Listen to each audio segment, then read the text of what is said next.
Au sommaire de ce journal, le gouvernement ivoirien a adopté en Conseil des ministres la bourse des matières premières agricoles. Électricité, une hausse tarifaire de 9,6% annoncée dès le 1er juillet 2023. Assurance vie, Wafa Assurance Vie Côte d'Ivoire élargit son assiette d'offres avec l'arrivée de 3 nouveaux produits. Et puis, dans le domaine sanitaire, l'ONG Agis a initié une cérémonie pour présenter les résultats de son projet dans le cadre de la lutte contre le coronavirus et lancer le dépistage pour tous. Madame, Monsieur, vous faites bien de choisir Business 24 Africa pour vous informer. Ouvrons ce journal avec une très bonne nouvelle pour les acteurs du secteur agricole. Le gouvernement ivoirien a adopté ce mercredi en Conseil des ministres la bourse des matières premières agricoles en abrégé BMPA. La première phase de cette bourse concernera 3 spéculations, le cajou, le maïs et la cola. Cette phase pilote sera exécutée par la BRVM. Je vous propose d'écouter le porte-parole du gouvernement. Au titre du ministère d'État, ministère de l'Agriculture et du Développement rural, en liaison avec les ministères concernés, le Conseil a adopté une communication relative à la mise en route de la phase pilote pour l'opérationnalisation des activités de la Bourse des matières premières agricoles, la BMPA. La BMPA intègre aussi bien les cultures de rente que les cultures vivrières et vise à corriger les distorsions observées sur les marchés, à fluidifier la circulation des produits agricoles et à améliorer les revenus des producteurs. Une phase pilote des opérations de la BMPA est prévue pour démarrer au second trimestre de l'année 2023 pour une période de 24 mois. Les matières premières choisies pour le démarrage sont la noix brute de cajou, le maïs et la noix de cola fraîche. Cette phase pilote sera exécutée par la BRVM. Une bourse des matières premières, qu'est-ce que c'est? Quels sont les enjeux de ce système de financement de l'agriculture? Élément de réponse dans ce décryptage du professeur Issouf Soumaré, professeur à l'Université Laval au Canada. Il était l'invité de l'émission Défi du moment il y a quelques mois. Je vous propose d'écouter un extrait de son entretien avec notre confrère Jean-Charles Sibahi. Là, la marchandise qui fait l'objet d'échanges, c'est plutôt maintenant des matières premières. Donc si on parle de bourse des matières premières agricoles, par exemple, ce sera des produits agricoles qui vont être transigés. Donc le vendeur des produits agricoles va venir sur ce marché, met en vente en fait là sa production, et vous avez un acheteur qui vient aussi sur le marché, et il y a une confrontation en fait là des deux autres. Et donc en fait là, le vendeur va pouvoir vendre et l'acheteur va pouvoir acheter. Voilà. Mais tout ceci se fait en fait là avec une coupole en fait là de régulation. Donc c'est un marché, oui, mais un marché qui est vraiment régulé. Donc il y a un mécanisme de régulation, donc il y a un organisme de régulation qui s'assure en fait qu'il y a la transparence sur le marché et qui s'assure aussi que tous les acteurs sont traités de façon équitable sur le marché. Alors une telle bourse, quelle solution cela peut apporter à une économie comme celle de la Côte d'Ivoire? Mais je pense que ça peut apporter énormément, parce que bon, je vous apprends rien. Il y a toujours l'idée en fait là de savoir est-ce que les producteurs gagnent le juste prix pour leur production. Et d'ailleurs, on sait que l'agriculture c'est un des piliers de nos économies, mais ça fait des années et des années encore que ces producteurs, on le dit, en tout cas, je sais qu'il y a plusieurs efforts pour que ces producteurs puissent gagner vraiment en fait là les revenus à la juste valeur de leurs efforts. Et donc, une bourse des valeurs mobilières, je pense qu'un des avantages que ça apporte, c'est que ça apporte la transparence sur le marché. Et ça apporte une transparence au niveau de la fixation des prix. Et ça donne aussi beaucoup aussi de levier aussi aux producteurs par rapport à la commercialisation de leur production. Et aussi, ça donne aussi du levier aussi aux acheteurs qui sont peut-être les transformateurs, par exemple. Une page sur l'électricité dans ce journal. Dès le 1er juillet 2023, le coût de l'électricité en Côte d'Ivoire connaîtra une augmentation de 9,6%. L'annonce a été faite ce jeudi par le ministre des Mines, du Pétrole et de l'Énergie. Cette augmentation, qui concerne 11% des abonnés, vise à réduire la perte d'exploitation de l'électricité, estimée à 161 milliards de francs CFA pour 2023.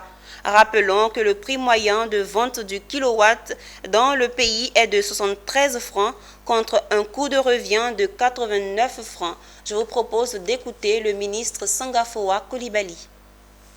Depuis quelques années, on observe un déséquilibre financier de plus en plus prononcé. Pour la seule année de 2023, la perte d'exploitation est estimée à 161 milliards de francs CFA. L'optimisation continue des charges d'exploitation et l'appui constant de l'État ne peuvent suffire à retrouver l'équilibre financier du secteur. Aussi, sur proposition de l'Autorité nationale de régulation du secteur de l'électricité et après analyse de la commission consultative sur les tarifs d'électricité, le gouvernement a-t-il décidé d'un ajustement moyen du prix de l'électricité limité à 9,6%. Cet ajustement s'appliquera aux consommateurs d'électricité qui seront enregistrés à compter du 1er juillet 2023. Ainsi, la répartition du taux moyen d'ajustement se présente comme suit. Les abonnés de 5 ampères et de 10 ampères ne sont pas concernés par cet ajustement. Les abonnés de 15 ampères et plus, ainsi que les professionnels, auront un ajustement de 10%. Les abonnés de la haute tension et de la moyenne tension auront un ajustement de 15%. Cet ajustement permettra de réduire la perte d'exploitation du secteur de 76 milliards de francs CFA en année pleine. Il me faut souligner que malgré cet effort demandé à seulement 11% des abonnés, le prix moyen du kilowattheure dans notre pays reste l'un des plus faibles dans notre sous-région et bien au-delà. Poursuivons cette édition dans le domaine de l'enseignement supérieur. Les étudiants de l'Institut international des affaires en entrepreneuriat étaient en immersion au centre d'incubation de l'université 2IAE d'Azaguié. Une journée dénommée le Rallye Entrepreneuriat donnant l'occasion aux étudiants du groupe de s'imprégner des méthodes pratiques de l'école avant les vacances scolaires. Le récit de Walter Kofi. C'était le dernier cours de l'année académique 2022-2023 pour les étudiants en première année du groupe École des IAE. Venus de Yamoussoukro et d'Abidjan, ils étaient plus de 300 étudiants à se retrouver à l'université entrepreneuriale de Desiae d'Azagui-Awa, un temple du savoir qui abrite un champ expérimental de cacao, une ferme avicole et bovine, un chantier pour les étudiants du BTP, un étang piscicole et même une usine de transformation de la tchéquée. Bon, je suis très content aussi d'être à 2IAE étant qu'étudiant en génie civil option bâtiment parce que en vrai, à 2IAE, c'est vraiment la pratico-pratique. Cette sortie d'étudiants en première année est dénommée le rallye entrepreneurial, un concept créé par le fondateur du groupe École des IAE qui veut permettre aux premières années de son institution de mieux appréhender sa méthode, celle de l'apprentissage par la pratique. Pour vendre un produit, il faut connaître le produit. Ici, en les rassemblant ici, c'est une occasion pour ces étudiants de découvrir en long et à large notre méthode pédagogique qui est vraiment axée sur les activités entrepreneuriales. Vous les avez vues à travers ces incubateurs. Donc la théorie, c'est dans les classes, mais ici, à Dagué, c'est plus la pratique. La journée s'est terminée par un match de gala opposant les étudiants de DESIAE à l'équipe d'Azagué-Awa. Un match qui s'est soldé par une victoire avec un score de 1-0, interprété comme une victoire pour le dirigeant de DESIAE qui a remercié la commune pour l'avoir adopté. Parlons d'assurance. Wafa Assurance Vie Côte d'Ivoire, filiale du groupe Wafa Assurance, a élargi son assiette d'offres avec l'arrivée de 3 nouveaux produits dénommés Solutions Corpo et destinés essentiellement aux entreprises. Les produits, sinon la gamme d'offres a été présentée officiellement à Abidjan. Il s'appelle indemnité de fin de carrière, prévoyance collective et retraite collective. Tout en est, cela donne solution Corpo. Une solution qui existe désormais dans la palette d'offres de Wafa Assurance Vie Côte d'Ivoire. Et cette soirée de présentation en est le déclencheur. Solution Corpo, c'est quoi? C'est 3 produits. L'assurance d'essai groupe, comme la prévoyance groupe ou l'assurance d'essai groupe. Toute entité homogène, ça peut être une association, ça peut être une entreprise, ça peut être tout ce que vous voulez, peut décider, parce que ce sujet est important, de solliciter Wafa pour qu'elle lui fasse une proposition pour couvrir l'ensemble des membres de l'entité homogène.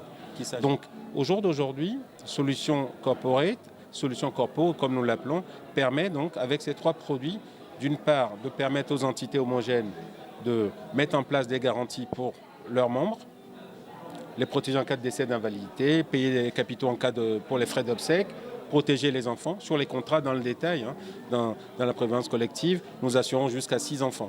Des courtiers, des chefs d'entreprise, des particuliers et des simples anonymes, ils sont venus nombreux pour vivre les premiers à vos marques prêts et partés de Solutions Corpo de Wafa Assurance Vie Côte d'Ivoire. Nous sommes fiers qu'une compagnie marocaine être leader dans son domaine d'activité qui est l'assurance. Aujourd'hui, l'offre que Wafa Assurance Vie propose aux compagnies et aux sociétés qui sont installées en Côte d'Ivoire, c'est une offre qui est très intéressante. Filiale du groupe marocain Wafa Assurance, Wafa Assurance Vie Côte d'Ivoire a ouvert ses portes en 2016.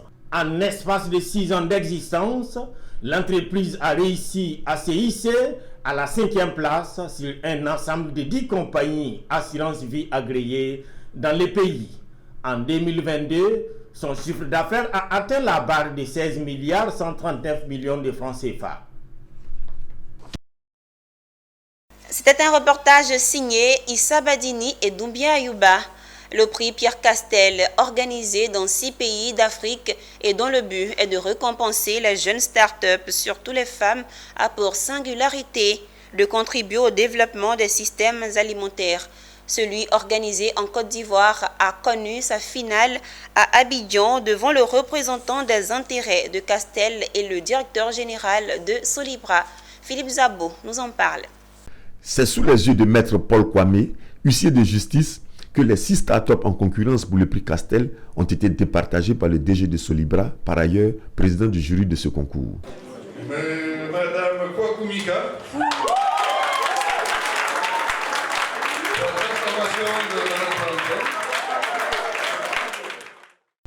et c'est Mika Kwaku de la start-up Mami Moki qui est classée première devant Christelle Yobwe d'Atre Service.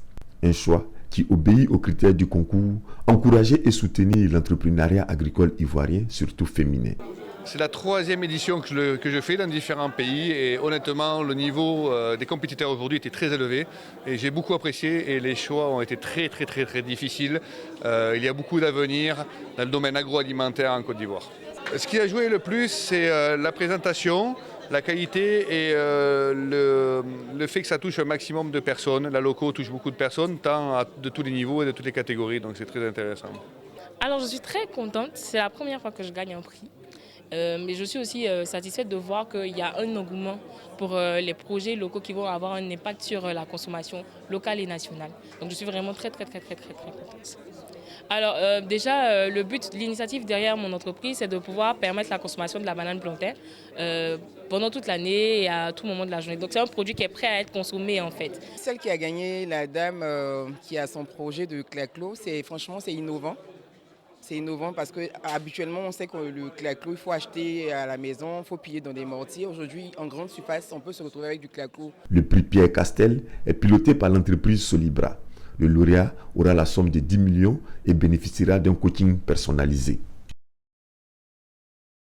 Les autorités municipales de la commune du Plateau et les agents de la mairie ont procédé à la pose officielle de la première pierre du programme immobilier Les Résidences en Prato Comoé. Il s'agit d'un projet qui va doter les agents de la mairie du plateau de logements sociaux et ce sont au total 580 habitations dont 364 dédiées aux agents municipaux qui seront bâties sur une superficie de 5 hectares. Ce sont au total 580 habitations dont 364 dédiées aux agents municipaux du plateau qui seront bâtis sur un terrain d'une superficie de 5 hectares. Ce projet est le fruit d'une collaboration entre la mairie du plateau, maître d'ouvrage, OPES Holding, le promoteur, Creative Lab, maître d'œuvre et Nouvelle Tovama, le constructeur. Selon Siriki Sangari, président directeur général de OPES Holding et président des promoteurs immobiliers de Côte d'Ivoire, ces logements sociaux seront bâtis dans le strict respect des exigences du développement durable avec des commodités et des équipements pour garantir le bien-être des résidents. Cette cité moderne est la preuve de l'engagement du député-maire Jacques Ewo à promouvoir le social et à être véritablement à l'écoute de ses collaborateurs en répondant à l'une des nécessités de leur vie, celle d'être propriétaire d'une maison. On allait partout dans Abidjan. Bingerville, Songon. Bon, Plateau n'a pas pensé. Bassam, sur la route de Bassam. Et il était important d'avoir un terrain qui ne souffrirait d'aucun litige. Et nous avons eu le terrain. Mikalo Eloi, secrétaire général de la section plateau du syndicat national des personnels communaux de Côte d'Ivoire, a exprimé au nom de ses camarades travailleurs leur joie. Le coût du projet s'élève à près de 15 milliards de francs CFA, ce qui prend en compte la construction des bâtiments, mais aussi les autres commodités prévues dans la cité, comme une école primaire, des aires de jeu, un terrain multisport, un centre commercial, des espaces de stationnement et un système de gestion efficient des ordures et les travaux de voirie et réseaux divers.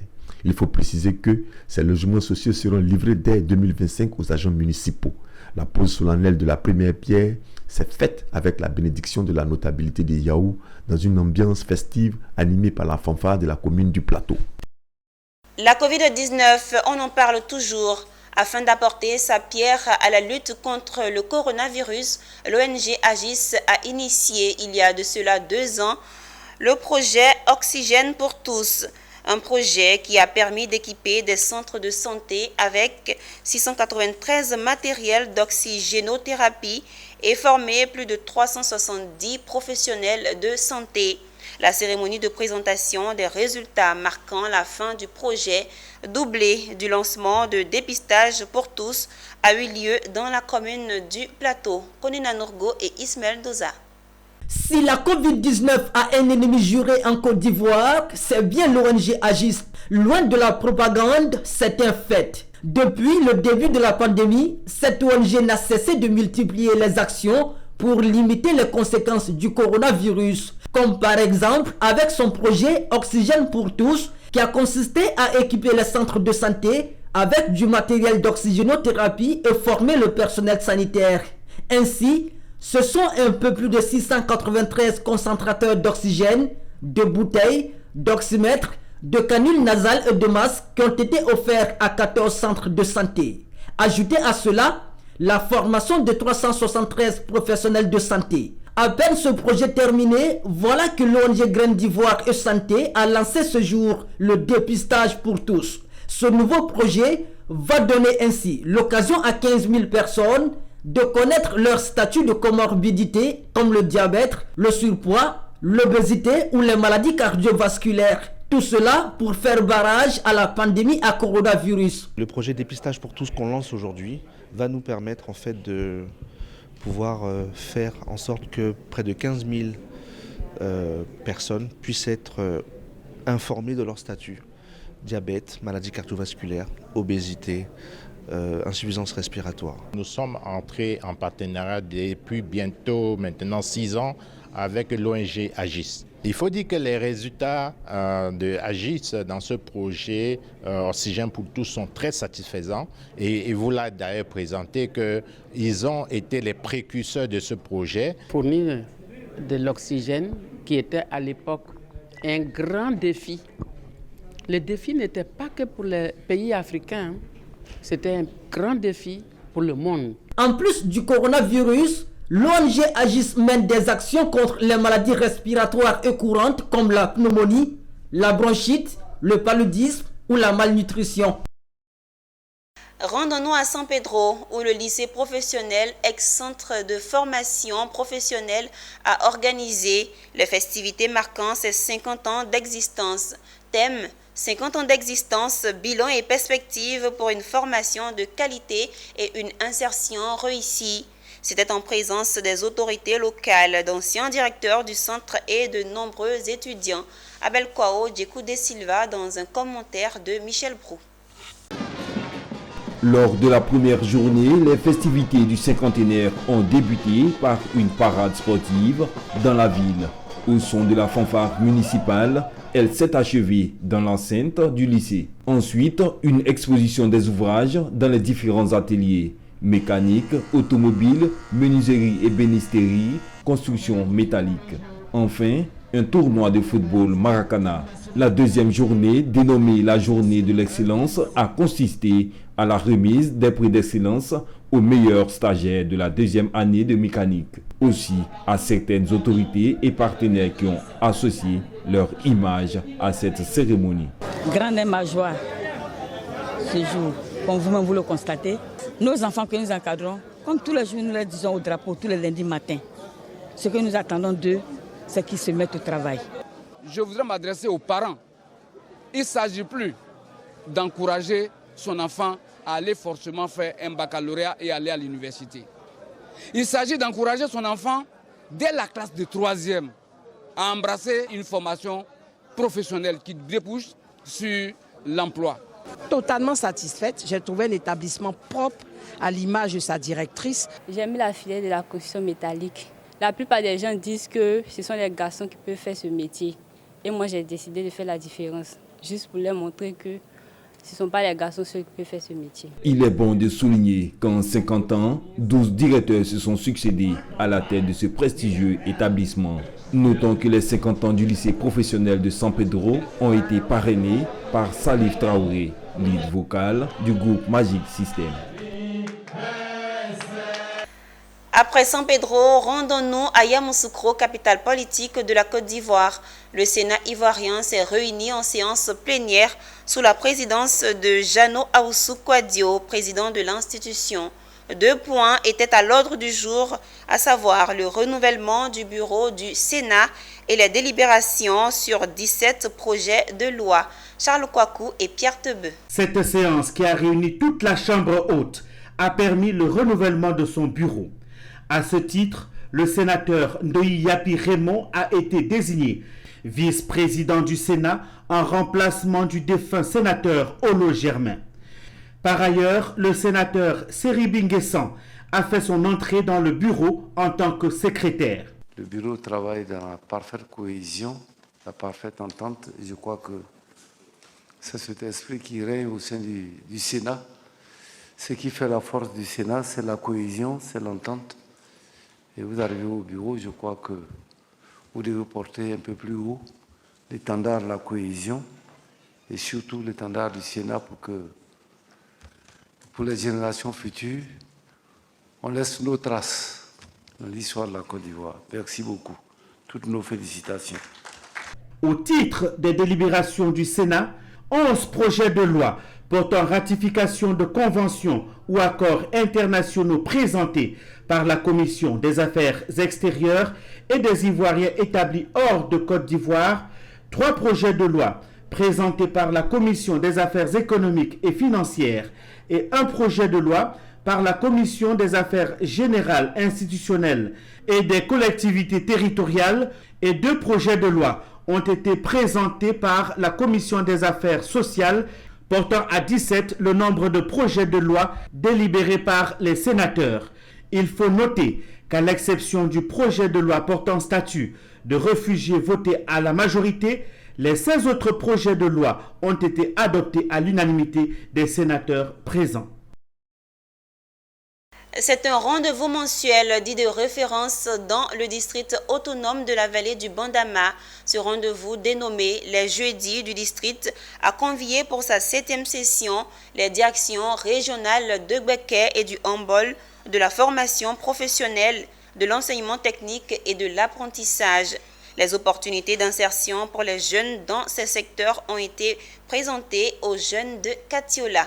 Cette session des jeudis du district a consacré les échanges autour de la formation professionnelle, de l'enseignement technique et de l'apprentissage. Les intervenants ont tracé les atouts et opportunités pouvant contribuer au développement du district autonome de la vallée du Bandama. Dans chaque domaine ont été développés des outils permettant à la jeunesse en quête d'emploi de s'insérer efficacement. Mais cela nécessite l'implication de nombreux acteurs au niveau local. Jusque-là, nous avons des formations qui, pour la plupart, ne contribuent pas trop, n'est-ce pas, au développement local.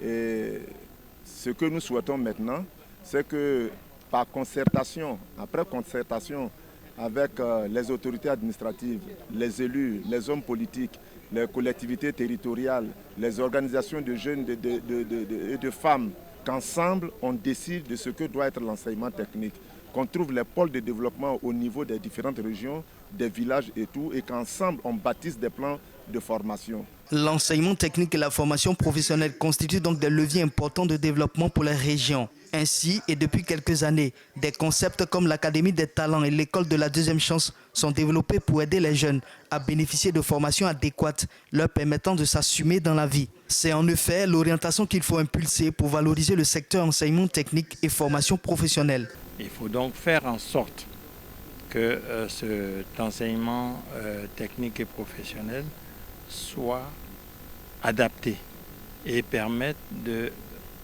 révéler les talents réels de nos enfants et de nos jeunes.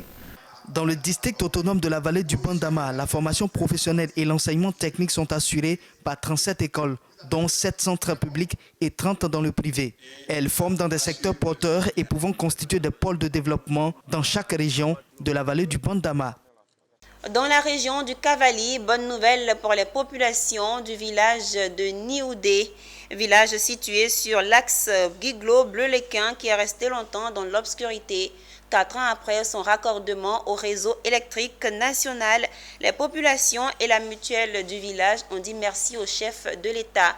La cérémonie de récompense a également été l'occasion pour la présidente du conseil régional du Cavali, Anne-Désirée Ouloto, de saluer l'exploit du chef de l'État pour avoir donné la lumière à plus de 99% des villages du département de Guiglo. Le village de Nioudé était en fête. Les raisons, la localité a été connectée au réseau électrique national. La population de Nioudé, bénéficiaires de l'électrification il y a de cela 4 ans, ont manifesté leur joie et leur reconnaissance à l'État de Côte d'Ivoire le samedi 3 juin 2023. Initiée par la mutuelle de développement du village, cette cérémonie a été l'occasion pour son président de mettre en relief les bienfaits de l'électricité dans un village. Le chef du village, tout en remerciant le président Alassane Ouattara, a plaidé en faveur de l'eau et l'école. La lumière, en un mot, c'est la vie. Quand tu as la lumière, pourquoi c'est la vie? Parce que la lumière ouvre beaucoup d'activités génératives de revenus. Aujourd'hui, nous avons organisé la journée de la lumière à Nioudé, d'abord pour dire merci au gouvernement. Parce que c'est grâce au projet du président qui a dit un village qui aura 500 âmes aura la lumière. Représentant le gouvernement et marraine de la dite cérémonie, Anne-Désirée Ouloto s'est jointe à ses parents pour dire merci au chef de l'État. Le développement de notre région, le développement du canton, le développement de la sous-préfecture de Kadé. C'est votre rêve et c'est aussi la raison de mon engagement. Que cette lumière qui brille sur Nioudé soit la lumière de Dieu. À ce jour, dans le département de Guiglo, il reste un seul village à connaître les vertus de la lumière.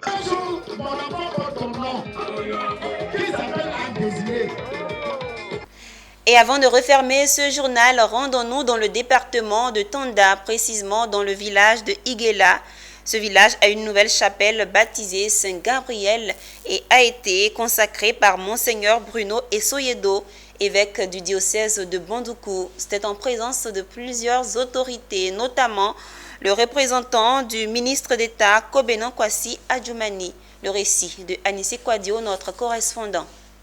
Chapelle Saint-Gabriel Diguela, l'épouse du ministre Kobena Kwasi Adjoumani, Madame Angelina Adjoumani, accompagnée de son Excellence l'ambassadeur Etiboa Miezon, représente le ministre d'État à la cérémonie de consécration de la chapelle catholique Saint-Gabriel Diguela, cérémonie présidée par Monseigneur Bruno Issoyedo, évêque du diocèse de Bondoukou. Quand une communauté se rassemble pour se cotiser, construire cette église dédiée à Dieu, et pour laquelle nous sommes là en vue de la bénédiction, c'est vraiment une joie. Le ministre d'État Kobena Kwasi Adjoumani, parrain de la dite cérémonie, a contribué énormément à la construction de cette chapelle catholique pour agrandir davantage la foi des chrétiens de la localité. Les populations très reconnaissantes ont tenu à lui exprimer leur gratitude. Le ministre est un homme de foi. C'est un homme qui sait que c'est par les actes qu'on justifie la foi. Disons merci à notre parrain, le ministre Kobena Kwasi Adjoumani, pour ce qu'il a fait pour ce village. L'ensemble des fidèles de la paroisse Saint-Gabriel d'Iguela, localité située dans le département de Tonda, espèrent avec la réalisation de cette chapelle que leur village va amorcer des axes de développement réels pour le bonheur des populations. C'est une maison de foi, une maison d'espérance. Avec cette maison, je pense que le village va se développer davantage. Et surtout que cette maison fasse que nous puissions nous aimer encore. Parce qu'il ne sert à rien de se haïr. Notons que c'est plus de 30 millions qui ont été mobilisés pour la construction de la paroisse Saint-Gabriel d'Iguela. Eh bien, c'est sur cette note que se referme ce journal préparé par l'ensemble de la rédaction. Merci de l'avoir suivi. Les programmes se poursuivent sur Business 24 Africa, la télé utile.